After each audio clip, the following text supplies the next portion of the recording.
Hello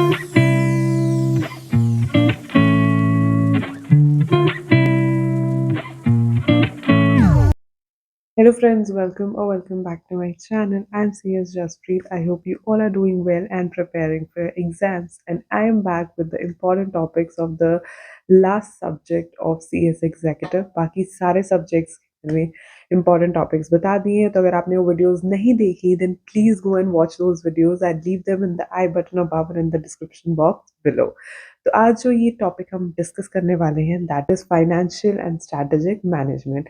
ना again just like other subjects ये topic भी या ये सब्जेक्ट भी दो पार्ट्स में bifurcated. First is the financial management जो कि 60 मार्क्स का है and second is the strategic management जो कि 40 मार्क्स का है. तो ऑफ कोर्स जो पार्ट वन है उसमें 10 चैप्टर्स हैं, जो पार्ट टू है उसमें 6 चैप्टर्स हैं.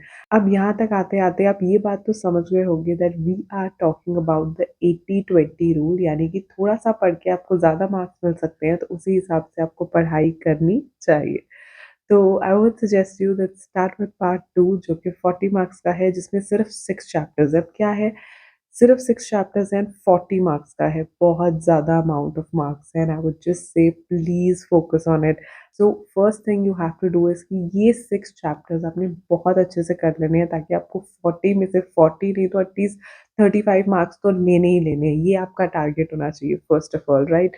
और ये जो चैप्टर्स है, ये जो 6 चैप्टर्स है, भले आप सीक्वेंस में करो, that is also fine, because मैं आपको कहूँगी कि आप ये सारे चैप्टर्स करो और कोई भी चैप्टर मत छोड़ो. लेकिन अगर आपको प्रायोरिटी बेसिस पे जानना है then I would be telling you start with chapter number 14 जो कि है स्ट्रैटेजिक एनालिसिस एंड प्लानिंग. तो सबसे पहले ये जो चैप्टर नंबर 14 है उससे स्टार्ट करना है. इसमें इंपॉर्टेंट चीज़ें आपको स्ट्रैटेजी कैसे एनालाइज की जाती है, प्लानिंग कैसे होती है, उसके बारे में बताया जाएगा. Then chapter number 13, business policy and formulation of functional strategies. So business policy से related, functional strategy से related ये वाला जो chapter है इसमें से भी काफ़ी questions पूछे जाते हैं. Then comes chapter number 15 and 16. तो chapter number 15 जो है वो related है स्ट्रैटेजिक इम्प्लीमेंटेशन एंड कंट्रोल से, एंड जो 16 है वो रिलेट करता है एनालिसिस स्ट्रैटेजिक एज से. तो ये दोनों ही chapters again they are important, तो आप इन दोनों को कर लो. And then do chapter number 12 जो कि इंट्रोडक्शन है, एंड लास्टली चैप्टर नंबर 11 वो भी इंट्रोडक्शन है. तो बेसिकली चाहे आप इन्हें एक ऑर्डर में भी कर लोगे तो भी कोई दिक्कत नहीं है, क्योंकि 6 ही चैप्टर्स हैं. बट मैंने आपको इस तरीके से बता दिया कि इन सब में से भी कौन से सबसे ज़्यादा इंपॉर्टेंट चैप्टर्स है वो भी आपको पता होने चाहिए. तो उस ऑर्डर में मैंने आपको बता दिया. एल्स आप एक ही सीरीज में भी करते हो, एक ही ऑर्डर में भी करते हो तो वो भी चल जाएगा. Not a big problem you see. तो एक बार जब आप 40 मार्क्स की प्रिपरेशन कर लोगे then move to part one. Part one जो कवर करता है 60 मार्क्स का और इसमें है 10 चैप्टर्स. नाउ अगेन ये एक ऐसा सब्जेक्ट है, मैं बोलूँगी ये बहुत ज़्यादा नंबर ऑफ चैप्टर्स में ज़्यादा नहीं है, लेकिन आई एम श्योर कि इसके अंदर जो कंटेंट होगा वो डेफिनेटली डिफ़िकल्ट होगा और डेफिनेटली ऐसा होगा जो टाइम कंज्यूमिंग होगा. तो चैप्टर 1 में जो टॉपिक्स हैं, जो फाइनेंशियल मैनेजमेंट में टॉपिक हैं, वो काफ़ी ऐसे टॉपिक्स हैं जो जिनमें आपको कॉन्सेप्ट क्लैरिटी की ज़रूरत पड़ेगी, राइट?